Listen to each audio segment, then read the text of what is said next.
Với bề dày văn hóa lịch sử lâu đời, cuộc thi tuyển chọn trang phục dân tộc cho đại diện Việt Nam tại Hoa hậu Hoàn Vũ 2019 mong muốn Hoàng Thùy sẽ mang một bộ trang phục dân tộc đặc sắc, thể hiện tinh thần vẻ đẹp Việt Nam thời đại mới, tiếp nối thành công của nàng mây hồn Việt và bánh mì mang dấu ấn Henie 2018.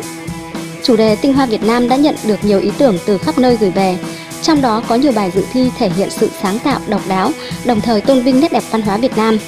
Đặc biệt, phần lớn các bài dự thi đều chú trọng đến yếu tố độc đáo và kỹ năng trình diễn sân khấu, tạo sự bất ngờ cho khán giả mà không còn đơn thuần là một bộ trang phục đẹp như trước. Rất nhiều ý tưởng độc đáo đã được trình làng, nhưng gây sốc nhất có lẽ là bộ trang phục mang chủ đề bàn thờ.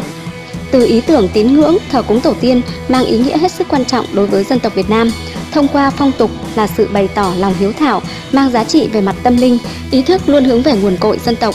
Trang phục bàn thờ là sự kết hợp hình ảnh thân quen, ảnh thờ bát hương là điểm nhấn cho trang phục, lấy cảm hứng từ gốm sứ Bát Tràng, lọ hoa đem đến không gian tự sự đầy thanh tịnh cho người xem.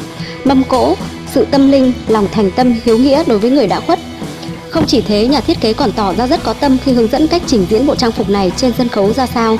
Để lột tả hết ý nghĩa của trang phục này, người trình diễn cần một phong thái trang trọng với một thái độ thành tâm. Đến giữa sân khấu thể hiện cái tâm lòng thành bằng cách thắp 3 cây nhang để vái và xá 3 cái. Sau đó người trình diễn xoay lưng lại phía sau để giúp người xem thấy được vật phẩm dâng lên bàn thờ. Mâm cỗ dần dần hạ xuống nhờ vào động cơ.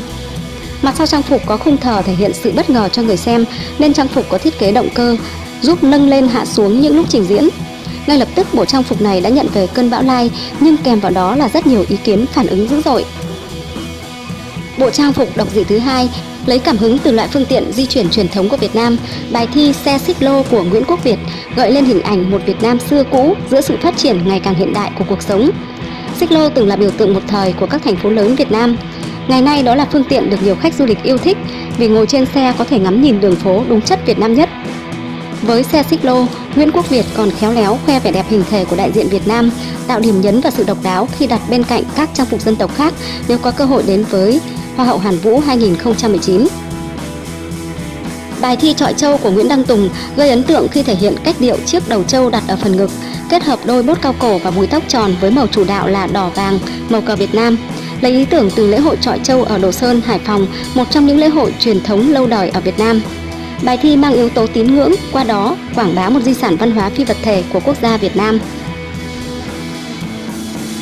Cà phê phin là hình thức pha chế cà phê bình dân và đại chúng của Việt Nam.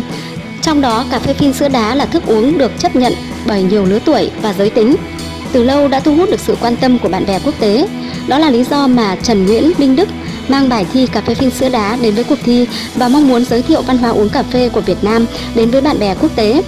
Bài thi đề cao yếu tố trình diễn với phần bật công tắc và rút dây xõa váy, tạo hiệu ứng giọt cà phê rơi xuống. Từ câu chuyện truyền thuyết thánh gióng quen thuộc của người dân Việt Nam, Trương Kiều Vi đã tái hiện thành công bài thi gióng với hình ảnh tre làm nòng cốt, phối giữa màu xanh và vàng. Vẻ đẹp nữ quyền được thể hiện rõ qua phần lưng có 2 con ngựa trời khổng lồ cùng chiếc gậy tre và phần váy choàng bằng tre.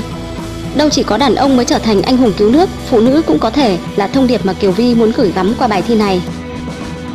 Ngọc ngà sắc Việt của Nguyễn Thị Yến Nhi là lăng kính thu nhỏ nét đẹp Việt Nam trên mọi miền Tổ quốc, từ nét cổ kính bình dị qua khung dệt vải, ruộng bậc thang, chùa một cột đặc trưng của miền Bắc, đến sự hiện đại, sôi động kiêu sa của miền Nam với những tòa nhà cao tầng như Landmark 81, Bitexco Tower, chợ Bến Thành, nhà thờ Đức Bà. Chỉ gói gọn trên một bản vẽ, nhưng tất cả những nét đẹp của văn hóa Việt Nam đều được thể hiện một cách khéo léo và tỉ mỉ, xứng đáng để trở thành trang phục dân tộc cho đại diện Việt Nam tại Miss Universe 2019. Chọn trang phục áo dài Nhật Bình được sử dụng cho bậc phi tần xưa làm cảm hứng chủ đạo. Quốc sắc mẫu nghi của Nguyễn Văn Toàn mang vẻ đẹp phá cách, thể hiện sự uy quyền của bậc mẫu nghi thiên hạ nhưng vẫn mang hơi thở hiện đại, phóng khoáng. Chất liệu dân tộc quen thuộc như nón quai thao, áo dài cũng góp phần khiến cho bài thi thêm nổi bật.